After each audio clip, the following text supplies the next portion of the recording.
They called her the Shunned one long before I met her. On the colony world of Nerith 4, where 6 alien species and 1 human settlement struggled to coexist, she was a walking reminder of something everyone wanted to forget. Half Cerati, half human, born of a forbidden union during the occupation wars. Neither side claimed her. Her real name was Lyra, and when I first saw her, she stood alone at the edge of the ceremony grounds, the morning light cutting through the pale mist that wrapped her like a veil. The air buzzed with the sound of drones and murmured prayers. Today, the High Council of Nerith had called for a unity binding, a ritual marriage meant to symbolize peace between species. But no one wanted to be the one bound to her. I was just a mechanic, Elias Ward, lowborn, barely known. I had no business standing among nobles and ambassadors. But when they read her name aloud, and no one stepped forward, I felt something twist inside me. Lyra's gaze swept the crowd, meeting dozens of eyes filled with disgust, then falling when no hand lifted. I could see her jaw tighten, the effort to remain calm. The council elder's voice echoed. By decree of the accord, the binding must proceed. Who among you will take the outcast Lyra Cerati as kin under the unity oath? Silence. Not a whisper. Not a breath. And, before I could think, before I could stop myself, I stepped forward. The air seemed to freeze. I heard gasps, then laughter, short, disbelieving, cruel. A human laborer marrying a half-blood alien? It was madness. But I didn't care. I walked to the center and stood beside her.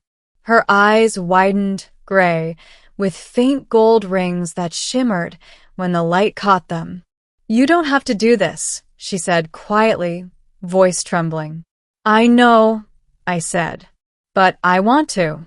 The elder's hand hovered over the ceremonial seal, uncertain.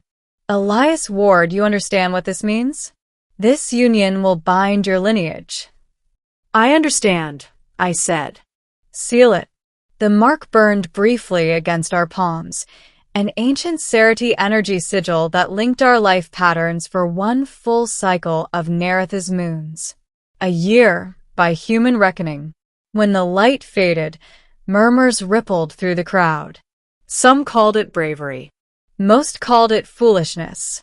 But when Lyra looked at me, there was something else in her eyes, something that felt older than shame or gratitude. Hope. Life after the ceremony was strange. The colony shunned us. Merchants refused service. My coworkers stopped talking to me. Lyra rarely left the small workshop where we lived, helping me repair drones and skiffs. She was quiet but brilliant. Her hybrid mind could process data faster than any human AI. Sometimes, when the nights were long and Nerith's twin moons painted everything in silver, I'd catch her staring at the stars. They used to sing to us, she whispered once. Before your kind silenced the frequencies. She wasn't bitter, just sad. The Cerati were a telepathic species. Their cities had once pulsed with harmonic communication. The war ended that. Humans had destroyed their resonant towers, scattering their songs into static. One night, I found her rebuilding a small device in secret, a crystal lattice of energy nodes humming faintly. It's a harmonizer, she explained. It can restore the lost frequencies, maybe even heal what the war broke. Won't the council ban that? I asked. She smiled faintly. They already banned me. What's one more law? Weeks passed and word spread. The outcast and her human husband were tinkering with forbidden Cerati tech. The governor sent soldiers to search our home. They found nothing. Lyra had hidden the harmonizer deep within the forest ruins. That night we ran. We found refuge in the glass ruins, what remained of an ancient Cerati citadel melted by plasma fire. Lyra taught me the old tongue there, tracing glowing runes on stone walls while the wind howled through shattered spires. The more I learned, the clearer her sadness became. "You humans always thought we were gods," she said one evening, hands tracing a cracked mural. "We weren't. We were caretakers. The Cerati built worlds to grow life. When your fleets came, they saw empires instead of gardens. And yet you forgive us," I said. She looked at me. "I married one of you, didn't I?" We both laughed, the sound echoing through hollow towers. But beneath that laughter was a truth we both felt. The world wouldn't let us stay free forever. Months later, the first attack came. Drones descended on the forest, plasma fire slicing through the night. Someone had betrayed our location. Lyra pulled me toward the heart of the ruins. "They found the harmonizer," she gasped. "We can't let them destroy it." The weapon fire followed us through corridors of crystal and light. She pressed her hand to a wall rune, and the ground opened, revealing a glowing sphere suspended in air. "This is it," she said. "The last Cerati core. If I can link with it, I can finish the harmonizer." "Link? You mean merge?" She nodded. "It will burn my human side away. I'll become what I was meant to be." "No," I grabbed her hand. "You don't have to lose yourself." Her eyes softened. "Elias, I already lost myself a long time ago. You helped me remember who I was." She kissed me once, quick, desperate, and stepped into the light. The harmonizer awoke. A pulse rippled through the world, shaking the air.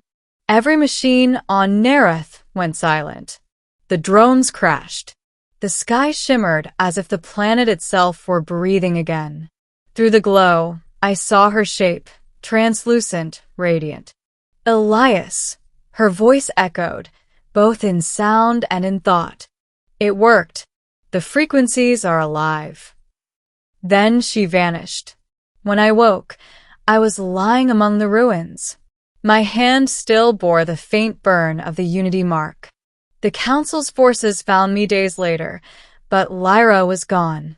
No body, no trace. Only the harmonizer remained, pulsing softly like a heartbeat. They called it a catastrophic energy event. I called it a miracle. Months passed. The colony rebuilt. The air felt cleaner. The nights were quiet, yet not empty. The static hum of old machines now carried faint melodies, almost like songs. The Cerati frequencies had returned. One evening, while repairing a comms tower on the outskirts, I heard a familiar whisper in the static. "Elias?" I froze. Her voice, soft, layered, alive. "I'm here," I whispered. "The harmonizer linked me to the planet. I am Nereth now. Every sound, every pulse, I feel it. You kept your promise." Tears blurred my vision. "You're not gone. Not gone. Changed. We built this world for harmony.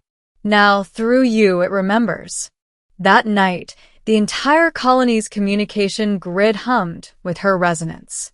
Lights flickered in rhythm. For the first time, humans and Cerati alike looked up in awe instead of fear. A year later, on the anniversary of the binding, the Council invited me back to the same ceremony grounds. This time, they spoke of unity, not forced by politics but reborn through understanding. When the elder asked who would lead the renewed accord, I stepped forward again, alone, silent, just as before. But this time, I raised my hand to the air, palm glowing faintly with the harmonizer's light. "Lyra Cerati Ward," I said, voice steady. "My wife lives in this world song. You will listen to her, or you will lose everything again."